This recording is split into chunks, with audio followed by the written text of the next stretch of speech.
Good day, everyone, and welcome to the Cintas Corporation announces fiscal 2023 fourth quarter and full year results conference call. Today's call is being recorded.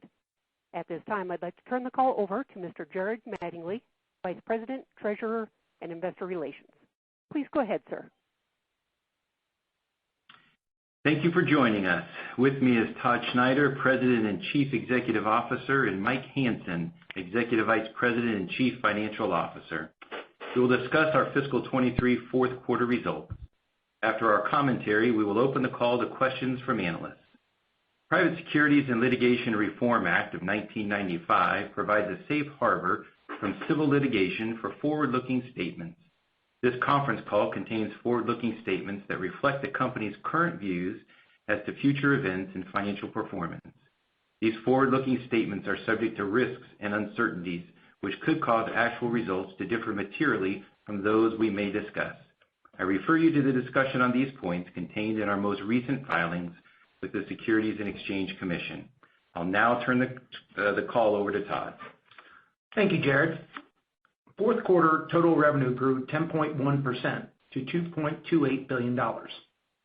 The organic growth rate, which adjusts for the impacts of acquisitions and foreign currency exchange rate fluctuations, was 10.3%. We are pleased with these fourth quarter results, where each of our businesses continue to grow and execute at a high level, especially coming off our highest growth quarter in fiscal 22. Fourth quarter gross margin was $1.09 billion. Gross margin increased 210 basis points from 45.6% to 47.7%, an increase of 15.1% over the prior year. Operating income for the fourth quarter of fiscal 23 of $470.8 million increased 16.4% over the prior year. Operating margin increased 110 basis points to 20.6% from 19.5% in the prior year. Fourth quarter net income.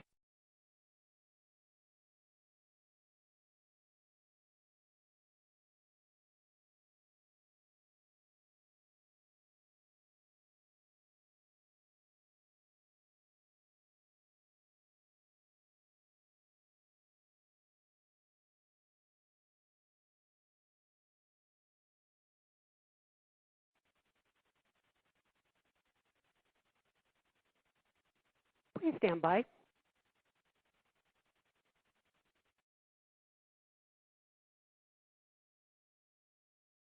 This is the conference operator. Please stand by for just one moment. We are going to reconnect our presenter line.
Thank you for joining us. With me is Todd Schneider, President and Chief Executive Officer, and Mike Hansen, Executive Vice President and Chief Financial Officer.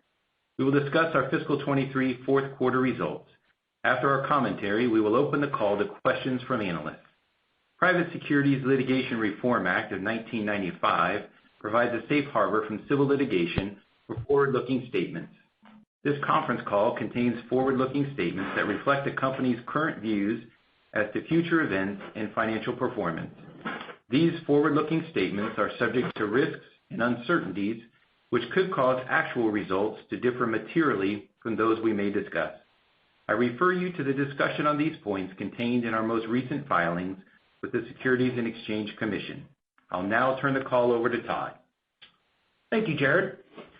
Fourth quarter total revenue grew 10.1% to $2.28 billion. The organic growth rate, which adjusts for the impacts of acquisitions and foreign currency exchange rate fluctuations, was 10.3%. We are pleased with these fourth quarter results, where each of our businesses continue to grow and execute at a high level, especially coming off our highest growth quarter in fiscal 22. Fourth quarter gross margin was $1.09 billion. Gross margin increased 210 basis points from 45.6% to 47.7%, an increase of 15.1% over the prior year. Operating income for the fourth quarter of fiscal 23 of $470.8 million increased 16.4% over the prior year. Operating margin increased 110 basis points to 20.6% from 19.5% in the prior year. Fourth quarter net income was $346.2 million, an increase of 17.6%. Earnings per diluted share for the fourth quarter were $3.33, an increase of 18.5% over the prior year fourth quarter. These results conclude a fiscal year of significant accomplishments, including the following. Fiscal year 23 revenue was a record $8.82 billion, an increase of 12.2%. Organic growth was also 12.2% for the year. We saw double-digit organic growth for every quarter during fiscal 23. We were once again named to the prestigious Fortune 500 for the sixth consecutive year. It is an honor to be recognized among the most successful and respected companies. Operating income grew 13.6% for the year. When you exclude both a fiscal 22 $12.1 million gain on sale of operating assets and a $30.2 million gain on an equity method investment transaction, operating income grew 16.7%. EPS grew 11.5% for the year. Excluding the previously mentioned prior year gains, EPS grew 15.2%. We increased our quarterly per share dividend by 21.1%. We've increased our dividend every year since going public, which is 39 consecutive years. As part of our steadfast commitment to corporate responsibility, we issued our third Environmental, Social, and Governance, or ESG report. Each year we continue to make the report more robust. Cintas was founded on a sustainable business model. Our corporate culture is based on doing what is right and challenging ourselves to improve. We're proud of these results and the efforts of our employees, whom we call partners. I'll now turn the call over to Mike to provide details of our fourth quarter results. Thank you, Todd, and good morning. Our fiscal 23 fourth quarter revenue was $2.28 billion compared to $2.07 billion last year. The organic revenue growth rate, adjusted for acquisitions and foreign currency exchange rate fluctuations, was 10.3%. The Uniform Rental and Facility Services operating segment revenue for the fourth quarter of fiscal 23 was $1.77 billion compared to $1.6 billion last year. The organic revenue growth rate was 9.1%. As we've done in the past, I will share revenue mix of the Uniform Rental and Facility Services operating segment for the fourth quarter. Keep in mind there can be small fluctuations in mix between quarters. Uniform rental was 48%, dust was 18%, hygiene was 16%, shop towels were 4%, linen, which includes microfiber wipes, towels, and aprons, was 10%, and catalog revenue was 4%. These percentages are consistent with last year, which speaks to the robust demand across all of our products and services. Our First Aid and Safety Services operating segment revenue for the fourth quarter was $249.8 million compared to $218.2 million last year. The organic revenue growth rate was 14.1%. Our fire protection services and uniform direct sale businesses are reported in the All Other segment. All Other revenue was $261.5 million compared to $226.2 million last year. The fire business revenue was $173.5 million, and the organic revenue growth rate was 17.3%, resulting in a strong finish to the year. The uniform direct sale business revenue was $88 million, and the organic growth rate was 11.5%. This strong performance exceeded our expectations as robust demand continued for these products and services. Gross margin for the fourth quarter of fiscal 23 was $1.09 billion compared to $946.2 million last year, an increase of 15.1%. Gross margin as a percent of revenue was 47.7% for the fourth quarter of fiscal 23 compared to 45.6% last year, an increase of 210 basis points. Energy expenses, comprised of gasoline, natural gas, and electricity, were a tailwind, decreasing 65 basis points from last year. Strong volume growth from new customers and the penetration of existing customers with more products and services helped generate great operating leverage. Gross margin percentage by business was 47.7% for uniform rental and facility services, 51% for first aid and safety services, 47.9% for fire protection services, and 36% for uniform direct sale. Fourth quarter SG&A was 27.1%, which was up 100 basis points from last year. We've continued to invest in selling resources and branding initiatives, and our insurance costs were higher. We are self-insured, which means our insurance costs can fluctuate from quarter to quarter. Fourth quarter operating income was $470.8 million compared to $404.4 million last year. Operating income as a percent of revenue was 20.6% in the fourth quarter of fiscal 23 compared to 19.5% in last year's fourth quarter. Our effective tax rate for the fourth quarter was 22.4% compared to 22.8% last year. Net income for the fourth quarter was $346.2 million compared to $294.5 million last year. This year's fourth quarter diluted EPS was $3.33 compared to $2.81 last year. I'll now turn the call back over to Todd to provide his thoughts and our financial expectations for fiscal 24. Thank you, Mike. As we move into fiscal 24, we will celebrate our 40th anniversary of being a publicly traded company. Back then, we were excited about what laid ahead. Today, we are equally excited about the significant opportunities that the future holds. Our value proposition remains strong, and our prospects for continued profitable growth are great. Every business, goods producing or services providing, has a need for image, safety, cleanliness, and compliance. We work with businesses to help them build a better workday. We provide the products and perform the services better, faster, and more economically, freeing businesses to concentrate on their core competency. A year ago, I introduced 3 priorities: branding, ESG, and technology, to help drive our focus, continue to differentiate us in the marketplace, and provide increased competitive advantages. I'm pleased with our progress in each of these key areas. Our branding efforts continue as more and more businesses have learned how we can help them get ready for the workday. We continue to make progress on our ESG goals, and our sustainable solutions focus on reducing, reusing, recycling, and repurposing our textiles. These solutions continue to resonate with our customers and prospects as we help them achieve their sustainability initiatives.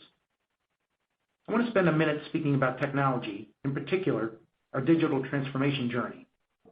We've been very successful thus far in using technology to drive efficiencies in our production facilities, efficiencies out on the routes with our trucks via our proprietary Smart Truck technology, and we are in the early innings of our My Cintas customer portal, which makes it easier for our customers to do business with us.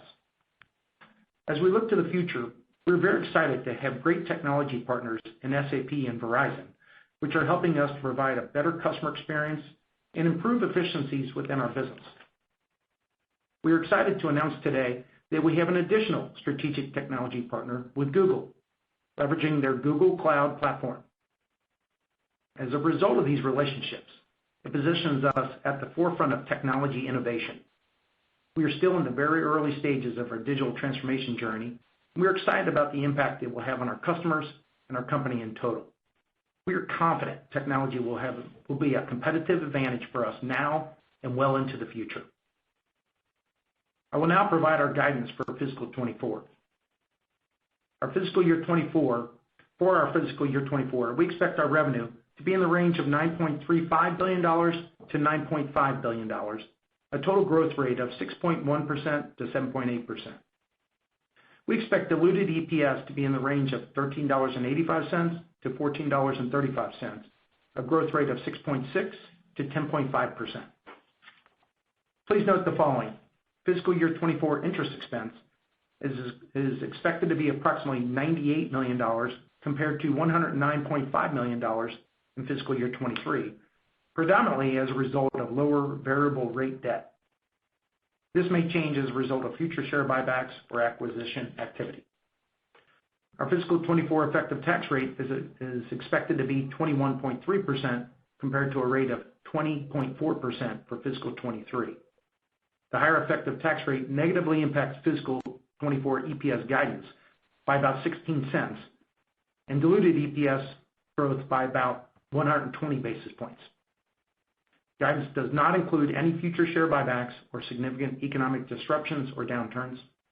And guidance includes the impact of having one more workday in fiscal 24 compared to fiscal 23. This extra workday comes in our fiscal third quarter. We're excited about next year and beyond.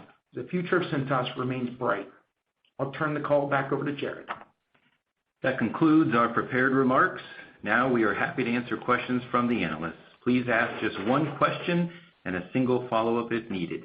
Thank you. Thank you. We will now open the question and answer session. If you would like to ask a question, please press star 1 on your telephone keypad now. Please be prepared to ask your question when prompted. You will also be allowed to ask one follow-up, one question, and one follow-up question. Once again, press star 1 to ask a question. And our first question today comes from Andrew Steineman with J.P. Morgan Securities. Hi. I'd like to talk about net realized price as part of the organic revenue growth in the fourth quarter and into the guide. And I think you might need to remind me, I think there's no explicit gas surcharge that Cintas puts on, but obviously gas prices are down year over year. And how does that factor into pricing? And just overall, how has Cintas done in terms of raising price to their B2B customers versus the input costs? Good morning, Andrew. Thanks for the question. Yeah, good question. We're from a pricing standpoint, as we have spoken about in past quarters, is pricing has been certainly above historical during fiscal 23, as it needed to be because of the cost inputs. When we think about what that will look like moving forward in our 24 guide, we expect that pricing will return closer to historical, and our cost inputs are in a similar spot as you saw in the CPI report that came out yesterday and the PPI report that came out this morning. We are seeing inflation coming down. I think our team has done a pretty amazing job of managing input costs, both our operational team but our supply chain team, which has really benefited us. So we do not rely upon pricing as the only lever to gain leverage on to expand margin. We are committed to extracting out inefficiencies in our business, and you're seeing that. And you've seen that in fiscal 23, and our guide for fiscal 24 reflects attractive incremental margins, and we're going to do it successfully, and we're going to extract that inefficiencies in our business to help us expand margins. Thank you. Andrew, I might just add two things. One, specifically, we do not have a fuel surcharge. And secondly, you made a comment about our price increases offsetting input costs. And I think the best the way to think about that is margins in the fourth quarter were up 110 basis points. Margin for the fiscal 23 year were up 70 basis points. And our guidance implies margin improvement throughout the range of guidance for next year. So keep that in mind as we think about pricing versus input costs, et cetera. We're still raising margins, improving margins. Great. Thank you. Our next question will come from Faiza Alwy with Deutsche Bank Securities. Yes. Hi, good morning. I wanted to talk about, the type of economic or macro environment that you're embedding in your guide. I know you said that, significant economic disruptions or downturn is not assumed, but give us a sense of, what type of economic environment you're assuming. Faiza, thank you for the question. We're not guiding towards a significant economic disruption. Trying to predict economic indicators is certainly very challenging, but I can tell you what's going on, what we're seeing in our business, which is we haven't seen much change in our customer behavior. Our sales productivity is very good. Our customer retention levels remain quite strong. And there's still really good interest in our products and our services. No programmers are still going very well, and they're still the majority of the new accounts that we sell. So we like that very much. We like expanding the pie, and those customers are seeing value in what we're providing. And we also like our vertical strategy, vertical sales strategy that has been working quite nicely for us. So I would say reasonably so, business as usual is what we would expect. We recognize there will be ups and downs in macro environments, but we're not guiding towards any economic downturn. Great, thank you. And then if I could just follow up on you mentioned the Google partnership. Maybe give us a sense of where you see that partnership going over the next few years. What some of the benefits might be as you think about your digital transformation strategy. Certainly, our relationship with Google gives us a better, faster, smarter, cheaper way to store our critical data. But we see it as it can do so much more, due in large part because of the relationship that Google has with SAP and the relationship we have with SAP and now Google. As you all know, we have had a very successful relationship with SAP for over a decade now. And we've spoken in the past that it is much more than just a customer-vendor relationship. It's a strategic relationship. So you combine that with just a couple of months ago, SAP and Google announced that they have an expanded partnership. And what that's going to do is it's going to allow our SAP data to be connected with the Google Cloud data and analytics technology, which will give us access to their advanced AI and machine learning capabilities. So we're excited about that. We think we can benefit for many years to come as this type of relationship. But you asked Faiza for a few examples, so I'll give you a few to help give a little color around it. We see having these technologies connected, the opportunity to put in front of our sales organization, instead of calling, I'll say more blindly on who to try to sell our services to, we call it next best prospect for our sales team, to have real technologies to push in front of them. Here's where you go spend your time. We think that's significant and can have an impact on our productivity and our retention and morale, productivity, all those things. Next best product for the customer. So instead of just trying to figure that out, we can put that in front of our sales team and our service team to make sure that they're talking to our customers about the next best product that would fit based upon other customer behaviors. We think certain customer service functions could be enhanced nicely over the coming years. We all use Google Maps, and we see an opportunity to leverage Google Maps to even further enhance our smart truck technology to make routing even more dynamic, which will save us time, saves us energy, allows for more time in front of our customers instead of on the road. And then just one more I would say is that our service team, we're blessed to have a lot of customers. We want to make sure that they're in front of the right customers at the right time. And we see the potential to leverage that type of technology to point them in the right direction to make sure that they're focused on any at-risk customers and customers that we need to enhance the effort with them with people in front of them. So hopefully that gives you a little color around it. Again, we don't see this as an event. We see this as a process. And the coming years, we think it can be very impactful for our business and our customers. Great. Thank you so much. Really appreciate it.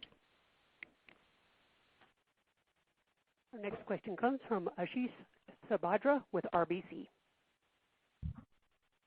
Thanks for taking my question. I wanted to drill down into the first aid and safety services. We saw some material acceleration and growth there. I was wondering if you can talk about what's driving that strength. And then as we think about 24, any puts and takes that you would call out, or how do we think about that momentum going forward? Thanks. Thank you, Ashish. I'll start if Mike wants to chime in.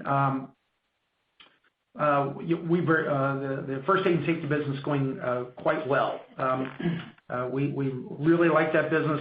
We see significant opportunities in the future there. And we're getting leverage there, really. Growth, the strong growth is really helping us get some real leverage. But the mix of business is very attractive. We spoke about during the peaks of the pandemic how there was more PPE sales and safety sales. And the mix is now back to what we really like. It's cabinet sales that are repeat in nature and higher margin. So we really like the mix, but the growth in total is great. And I would tell you that the value proposition is really resonating. Our customers are trying to make sure that they're reinvesting in their people. Health and wellness is a concept that is resonating very strongly in the marketplace, and we're leveraging that and benefiting from that. And on top of that, we have inefficiencies in that business as well. So we're extracting out those inefficiencies. They're going to help us continue to expand our margins. But we like the position we're in. We like the tailwinds we have with the health and wellness, and we think the future is quite bright in that area. That's very helpful color. I just wanted to drill down further on the vertical sales strategy. Obviously, you mentioned you're seeing some pretty good success on that front. I was wondering if you could drill down further on the key verticals and then also on your healthcare initiative, how those are trending, but also any other verticals that you would call out. Thanks. Certainly. Our key verticals where we're focusing our time is healthcare, education, and government.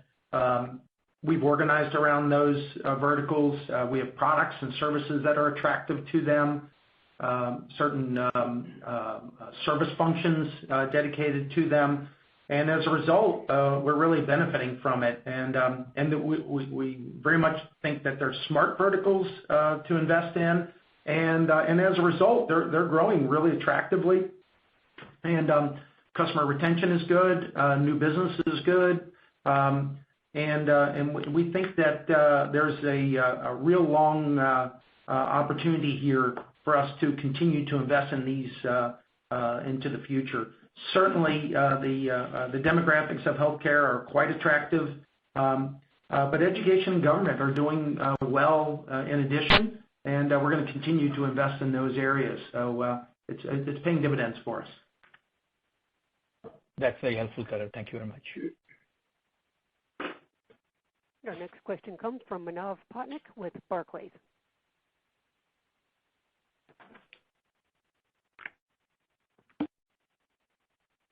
Good. I think historically you've talked about how almost two-thirds of new sales come from those known programmers. I just wanted an update that, and kind of tied to that, what does the competitive environment look like? Have there been any changes? Because your two public comps, obviously, there's a lot of changes going on at each of the organizations. Yeah, Manav, I couldn't hear the first part, but I think I understand your question. I'll try to answer it, and if I don't, then please let me know. The no programmers it's going quite well, and it has historically been a significant portion of what we sell, and it continues to be a significant portion of what we sell. And we have products and services that are attractive to them. We have a sales effort that is, I'd say, skilled at identifying and delivering the message to those folks. And I think it's important to understand that with no programmers, it's not always, and I would say rarely, is it just all incremental new spend to them. Many, many cases, we are able to, they're spending those dollars somewhere, in many cases, with other vendors, maybe not a direct competitor, but they're spending money on compliance and image and safety and cleanliness, those types of things. And as a result, we're able to redirect those dollars to us, and in many cases, save them money. So don't think of it all as, oh my gosh, is there an end to that because if the economy there's any stress in it that they're not going to be able to sell no programmers? Quite the opposite. We see a very, very long runway there, so that's attractive. As far as the competitive set, I mean, we operate in a very competitive industry, very competitive environment. I would say I haven't seen any changes to the competitive landscape from that standpoint. So I'll leave it at that. Okay, and then just one quick follow-up I had was, I think I understand, the Google partnership and, the benefits it potentially brings, but any sense of timeline, like when does this, start happening? When do you get the data on the cloud, and when do you start seeing some of these benefits? Well, it's certainly going to be a process. We just entered into our relationship with them recently. We've had meetings with them to talk about where we're going to go here, and as I mentioned, it's not an event. It's a process, but we see some low-hanging fruit, I guess is the best way to say it. But as we have gone down this path, more ideas are coming out. So we think we can benefit for years to come with this opportunity. And I won't go into too much detail just because we see some competitive advantages there. And so as a result, we'll keep those to ourselves. But we think the runway is long and attractive. Perfect. Thank you. Thank you. And our next question comes from Josh Chan with UBS. Hi, good morning, Todd, Mike, and Jared. Congrats on that strong quarter. Thank you. Thank you, Josh. Yeah, my first question, when you are selling First Aid and Fire, basically those adjacent businesses, how much of that growth is selling to existing customers, and how much of it gets you kind of entirely new customers that don't rent uniform from you? Yeah, Josh, it's a good question. It's a mix. Cross-sell has been, has been very helpful for us over the last number of years, and will continue to be. But we love new customers, and the Fire and First Aid, there's some overlap, but not complete overlap, and so it allows us to get into speaking to customers about that, and the first time they may have done business with us at all. So, and then we have an enterprise sales organization that will call on a customer or prospect, and frankly, it doesn't really matter to us what they start with. It's whatever the customer is interested in. If a customer doesn't do any business with us and they want to start, their interest is in fire, wonderful. Or if it's in first aid, wonderful, or rental, garments, then we go where the interest is, and then we expand out that relationship from there. We love the fact that there isn't complete overlap, and it gets us into new opportunities, and then we cross-sell like crazy. Great, that makes sense. Thanks for the color. And I guess for my follow-up, if I look at your incremental margin, it's climbed pretty steadily through 2023. I assume if you got better alignment between price and cost. So how are you thinking about the cadence of incremental margins looking into 2024? Josh, our incremental margin for the total company in fiscal 23 was 26.8%, a little bit up from the previous year. And, Josh,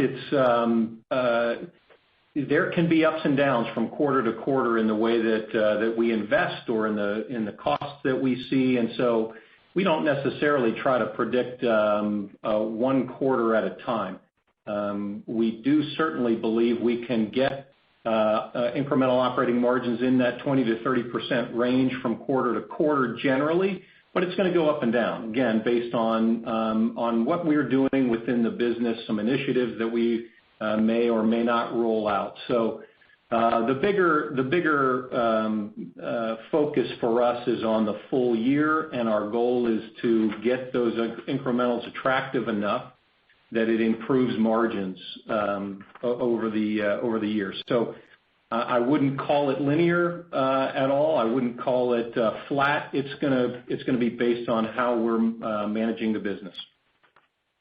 That's great. Thanks for the color and thanks for your time. Our next question comes from Justin Hauke with R.W. Baird. Yeah, hi. Good morning, everyone. I wanted to, I guess my first question, maybe follow up on Andrew's question just on the implied revenue growth, the 7% in 2024. And maybe you can kind of pull out the puts and takes, but that's coming off of a 12% you just did here in 23, and that was off of already a really strong 10%. 7% is more, I guess, kind of in line with, kind of your long-term historical organic growth. And so maybe you can just give us the puts and takes. Is it all pricing that accounts for the delta? Because it sounds like your new business and retention and kind of existing sales are all still very strong. So I'm just trying to understand the moving pieces. Thanks for the question, Justin. I'll try to answer it and see if Mike wants to expand upon it. So when you think about our growth, Q4 growth was around 10%, which is really nice growth, especially considering a strong comp of last year of 12.7%, which was our strongest growth of the year that year. So if you compare that 10% to the, I'll call it the top end of our guide, or in the mid sevens to higher sevens, you can think of that as really pricing returning back to closer to historical levels. And as I mentioned earlier, the reason that we see this as appropriate is we're seeing an easing of inflation. And we saw that. You can see that in the drop in the cost of energy that we've seen, the benefit we received in Q4. And as I mentioned earlier, also you saw it in the CPI report yesterday and the PPI report today. So, and as you appropriately said, I mean, we're guiding towards a more historical type of growth. Volume growth is really good still. Pricing will return closer to historical, appropriately so. But all that being said, we will still have, we're guiding towards incremental margins and operating margin expansion. So Pricing is a lever, but it's not our only lever available to us in order to expand margins.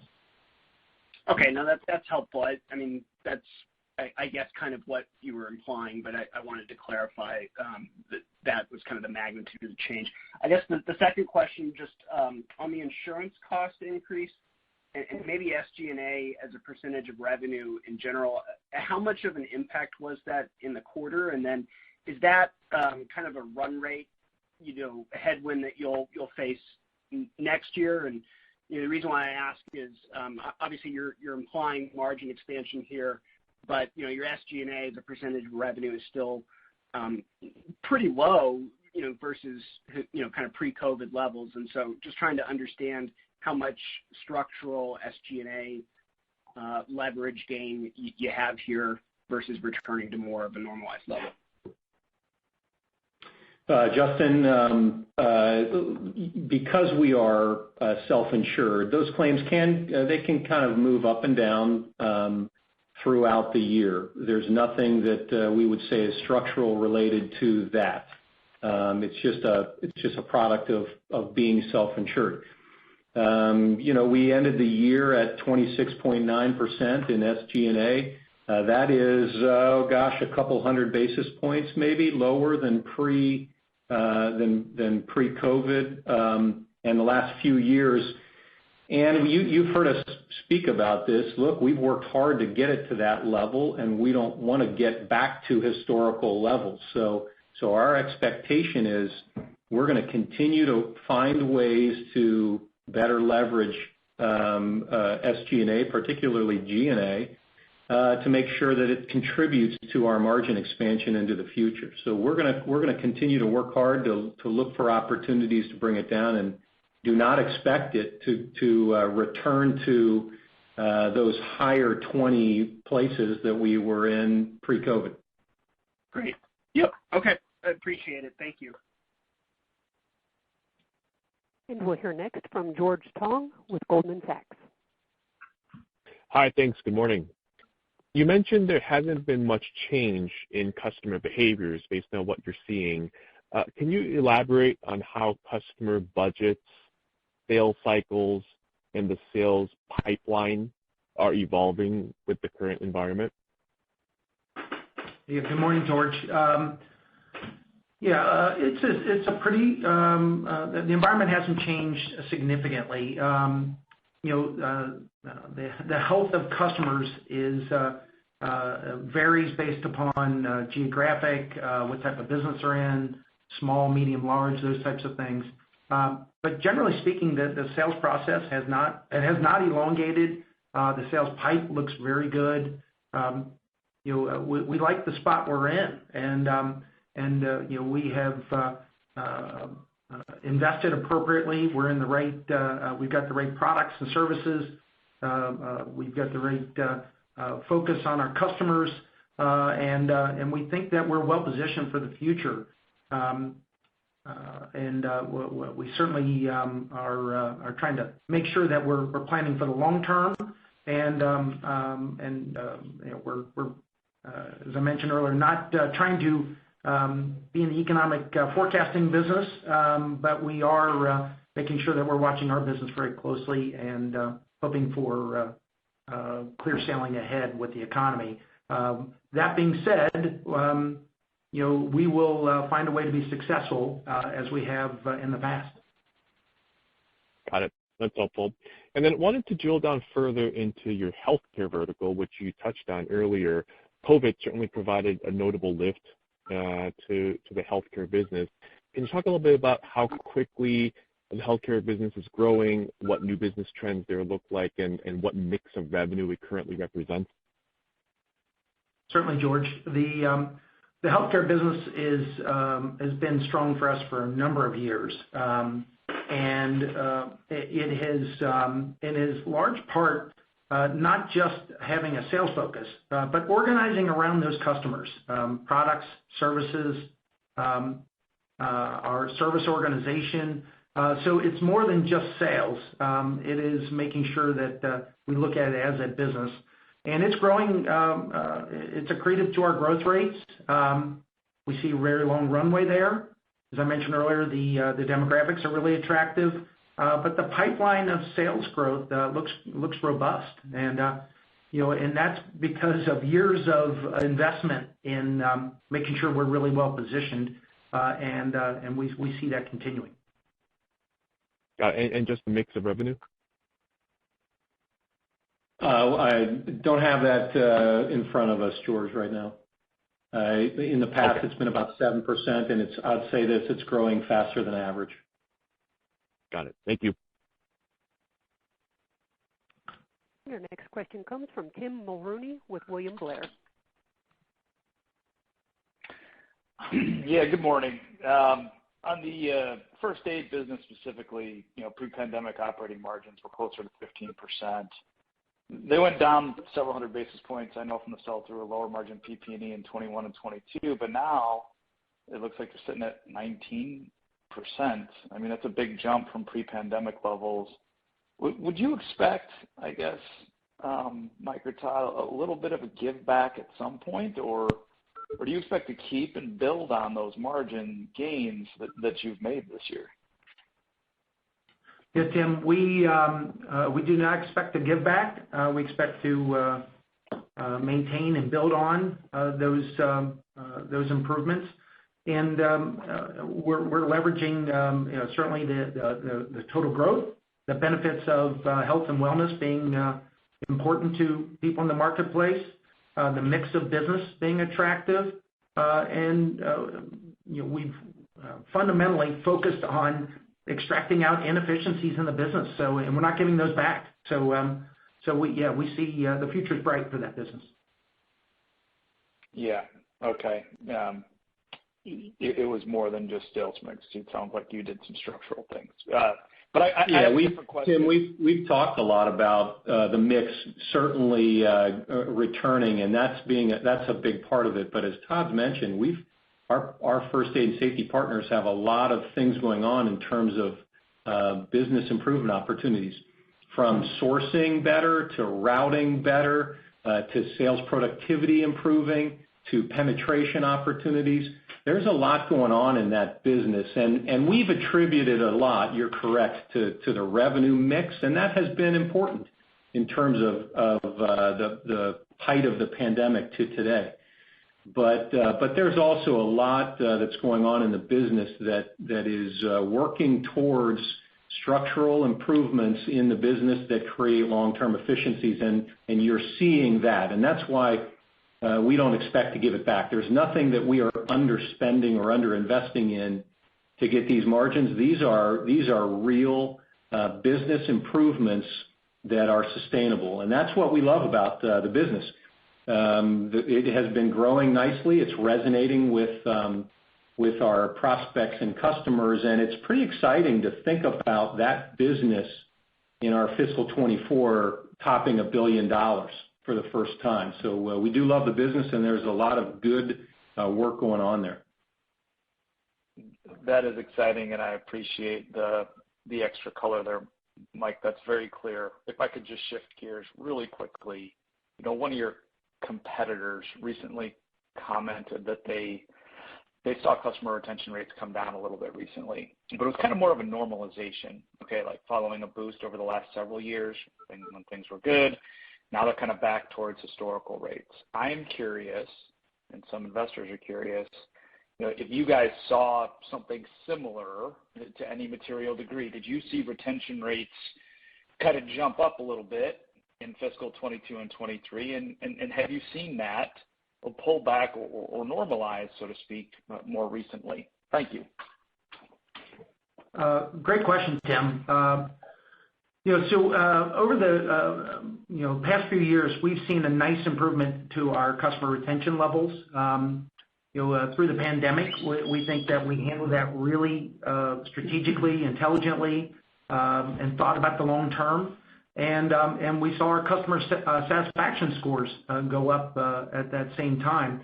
And we've continued to see those same levels of customer satisfaction and retention levels. So, no, we have not seen a change from that standpoint.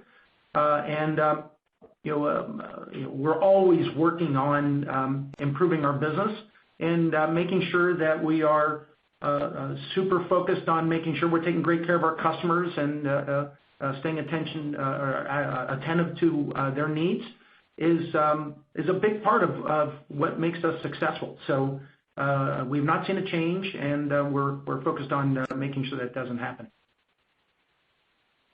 Got it. Thank you. Thank you. And we'll hear next from Kartik Mehta with Northcoast Research. Good morning. I wanted to ask your expectations for ad stops as we go into fiscal 24. It seems as though companies are starting to slow down their hiring, and I'm wondering what type of impact that's included in the guidance or what you're anticipating. Kartik, we have not seen a change to our ad stops metrics, and we are expect that will continue. We're part of it is because of the diversity of our customer base, not just goods producing, services providing, and the broadness of our customer base. We're not dependent upon any one particular area, and we expect to grow in multiples of GDP. And all that being said, we expect that ad stops metrics will continue on its path. Perfect. And then, Mike, you might have said this, so I apologize if you already talked about this, but just the impact from energy costs in FY24 versus FY23, what you've included or anticipated. So I'll give you a couple numbers. Fourth quarter, total energy for the total company was 1.8% for the fourth quarter. For the year, that was 2.2%. So for the year, this year, fiscal 23 compared to 22, it was down 10 basis points. So, it's roughly flattish. As we think about 24, look, the prices at the pump spiked in June of last year, and so our first quarter numbers of last year were fairly high.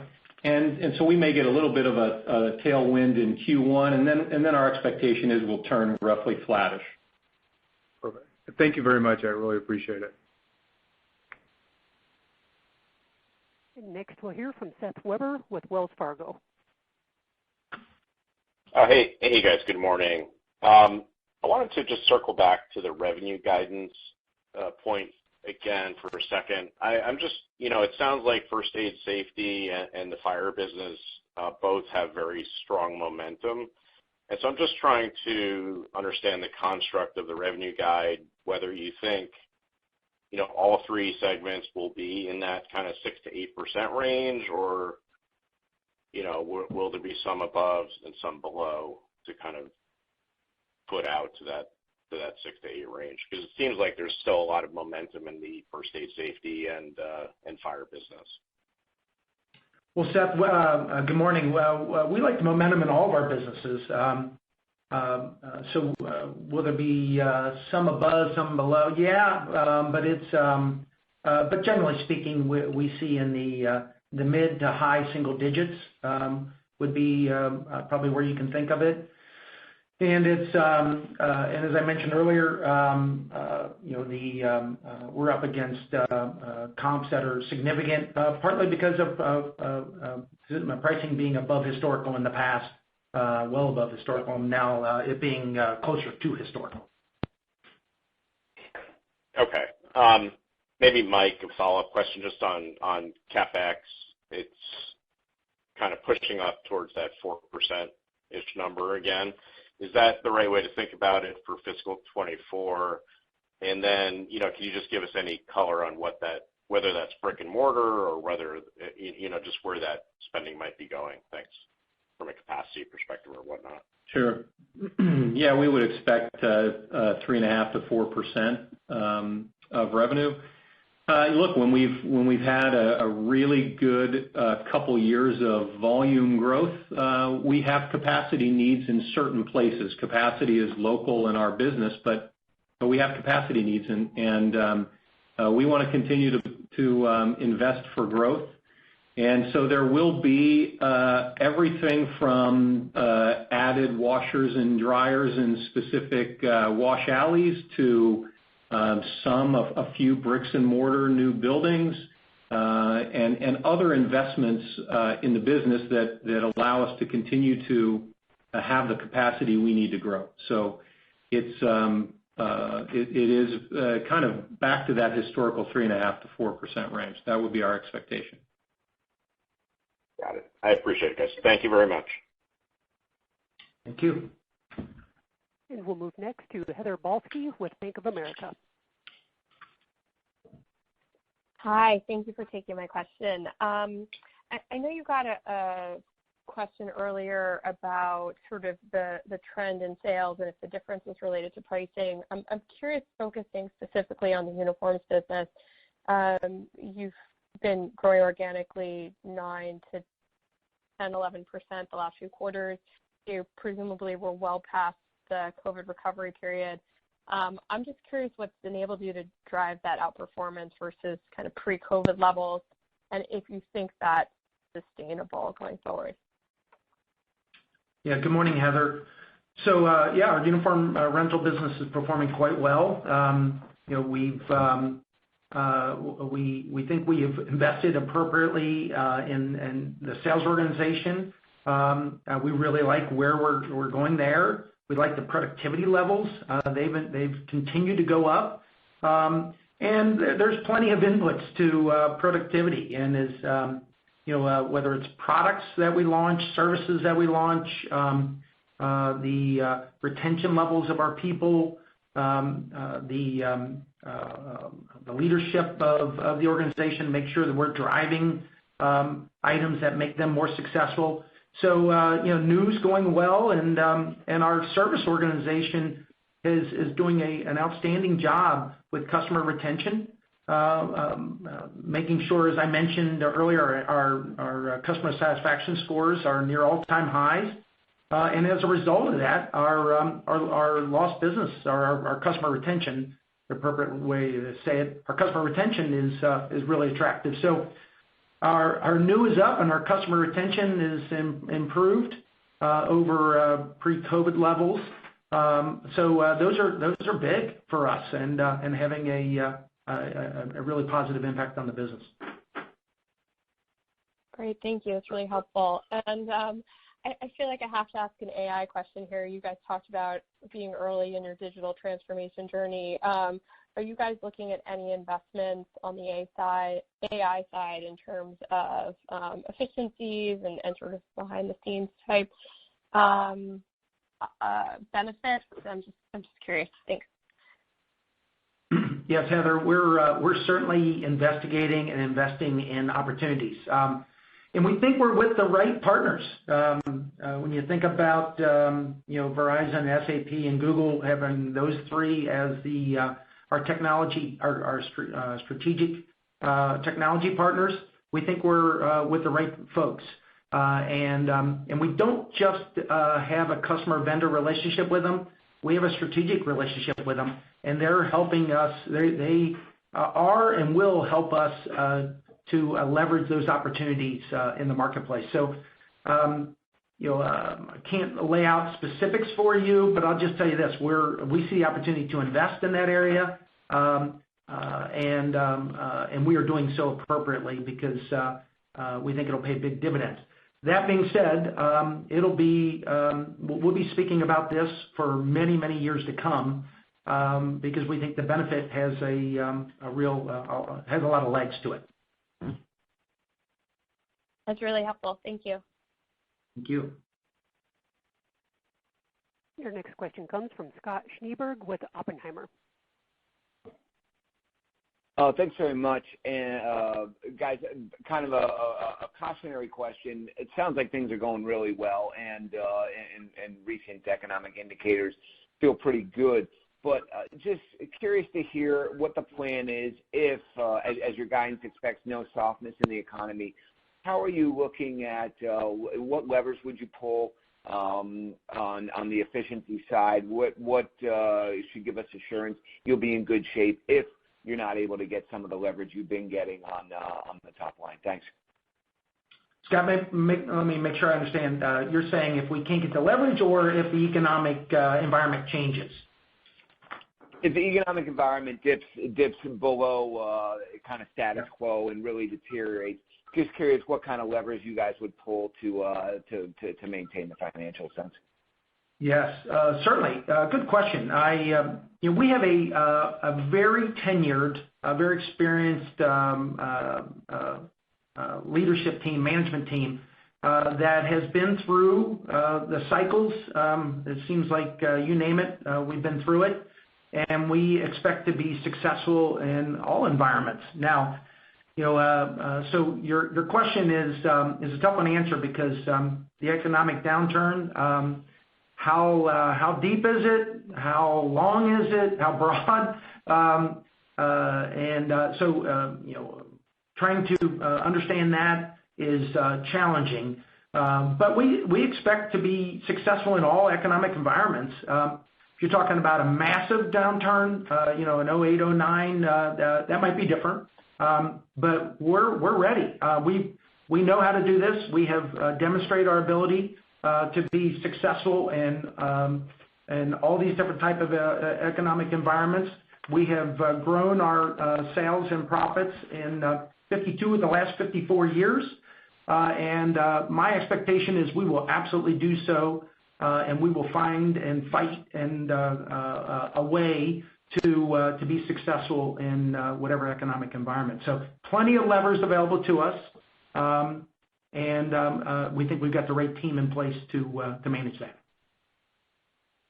Thanks. Appreciate that. And then for the follow-up, it's a bit of a two-parter, and one's pure housekeeping. Just curious, thanks for answering on Seth's question on CapEx, what that'll look like.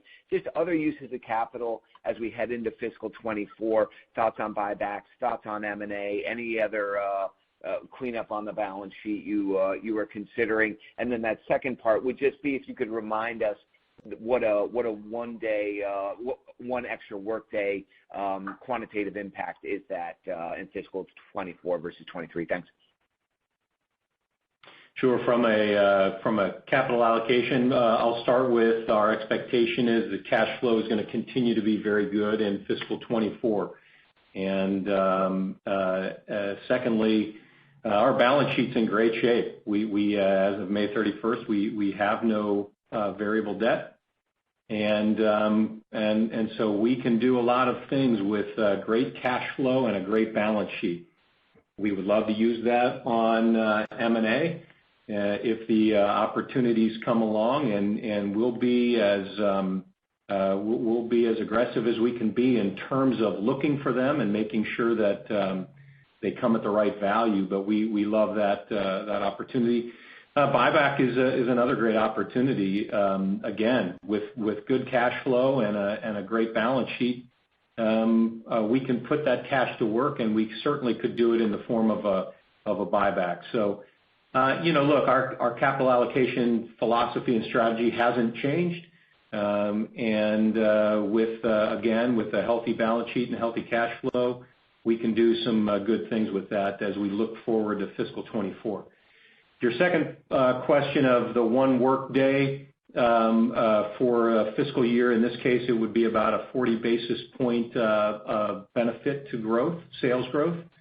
And think about it as about a 12 basis point benefit on bottom line, on operating margin. Great. Thanks. Appreciate all the call. Our next question comes from Shlomo Rosenbaum with Stifel Nicolaus. Hi. Thank you for taking my questions. I thought I'd just ask a little bit more on kind of the hiring environment at your clients. You said you're not expecting it to change. It's been a very strong hiring environment for the last several years since that, kind of initial dip in COVID. Is there a way that you think about it in your mind in terms of a strong hiring environment and just kind of clients adding personnel driving some of that revenue growth, particularly in the rental uniforms division? Or do you think it's really a lot more of, the company's own efforts in terms of, cross-selling, finding new customers, and pricing? Then I have a follow-up. Good question, Shlomo. We love it when our customers are hiring more employees, and it certainly allows you to swim a little bit downstream then. But we've got to find ways to add value to customers, even when they're in the more flattish type environment. That being said, there is still almost 10 million job openings, so that's very encouraging. We'd love to see those jobs filled, but we're going to find a way to be successful. Whether our customers are hiring at rapid rates or at much lower rates, we're going to find a way to be successful, and that is impacted by our ability to we would call it cross-sell, bring more value to the customers in other products and services that they may have, with maybe a new business unit, but maybe within that business unit, just selling more items. So there's a lot of inputs to that, and how we categorize it. But we like the spot that we're in, and we think the products and services and the value proposition that we're providing is resonating with people, and would certainly love the economic environment to continue or even improve. Okay, great. And then just on the follow-up, maybe you could talk a little bit about the margin, just on a sequential basis of looking at the first aid and safety, and then kind of the other division. You had a sequential decline despite revenue going up, and the rental uniforms, you have it continuing to go up. Was there something particular on the insurance side that hit the other divisions, or is there some particular investments that are going on right now? Just if you can give a little bit of a sequential color on what's going on with the operating margins. Sure, Shlomo. Look, the first aid margin was at 18.8% in Q4. Still a really healthy place to be, and nothing noteworthy other than organic growth still is very good. Gross margin is still very good, and we continue to invest for the future. So nothing noteworthy there. From the all other perspective, the fire operating margin in Q4 was slightly over 20, and so that's a great place for us in that business. The direct sale business was 3.5%, so quite a bit lower. And that business can move up and down and have a little bit more volatility than the other businesses, just because of the nature of it. We still love the business. It grew nicely, but mix can have an outsized effect on that operating margin, and it sort of did in the fourth quarter.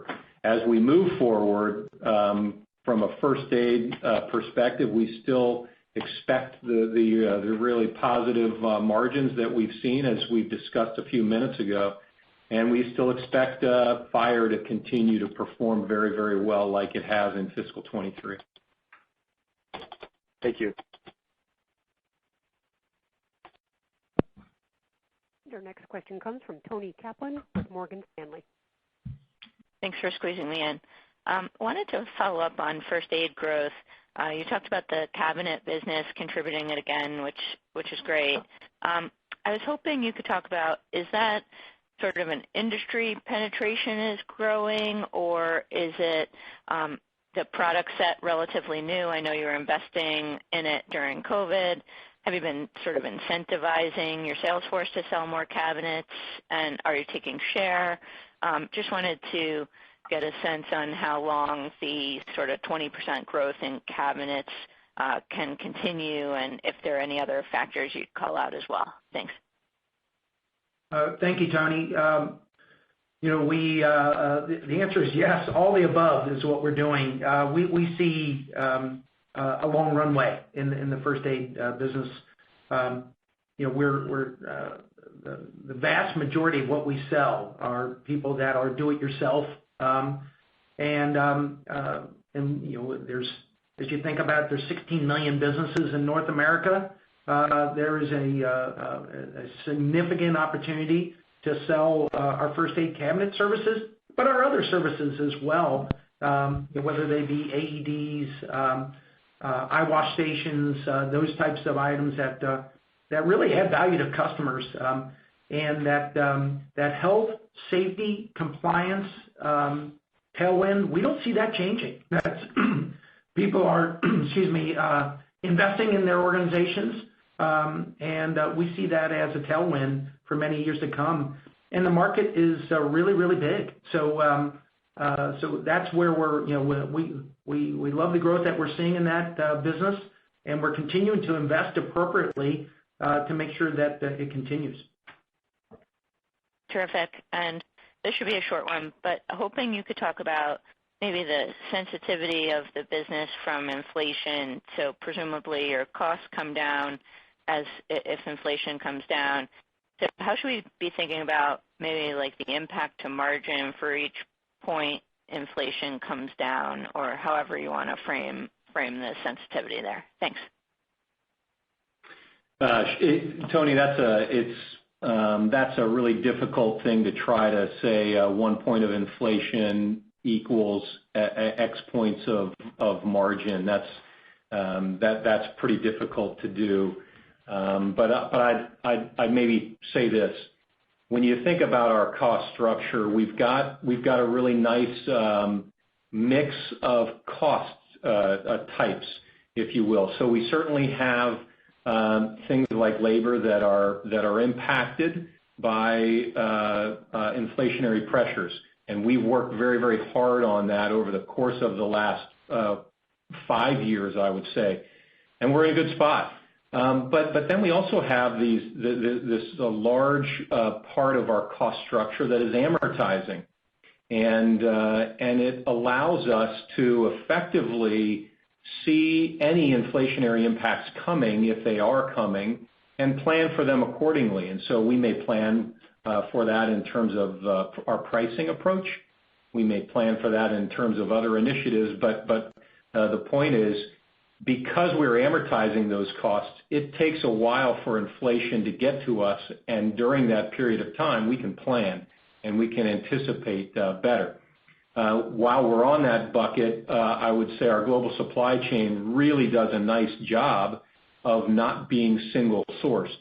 And so when there are some inflationary pressures in various parts of the world or in our supply chain, because we're not single sourced, we have the ability to move volume a little bit and flex. We have choices, and that's important for us, and it has been important for us over the course of the last 2 years in the high inflationary environment. And then, the third bucket that I would throw out is sort of that infrastructure. We've got a large infrastructure, 400 plus locations around the country, and when we are growing really nicely, we're leveraging it very, very well, and we've done that over the course of the last few years. And so, Tony, we're not a product company that is dramatically affected by today's inflation, and you hear us talk about pricing is just one lever that we have to get margin improvement, and that's because of number one, we've got this sort of diverse cost structure, and number two, we've got a lot of initiatives and things that we're working on, and it gives us choices, and that's really the key for us in terms of fighting inflation. So hopefully that answers the question. It's not an easy metric for us because of the cost structure that we have and the initiatives that we have, and it also depends on where the inflation comes from. Super. Thanks a lot. Thank you. And this concludes our question and answer session. I'd like to turn the call back to Mr. Mattingly for any additional or closing remarks. Thank you for joining us this morning. We will issue our first quarter fiscal 24 financial results in September. We look forward to speaking with you again at that time. Thanks. And this concludes today's conference call. Thank you for attending. The host has ended this call. Goodbye.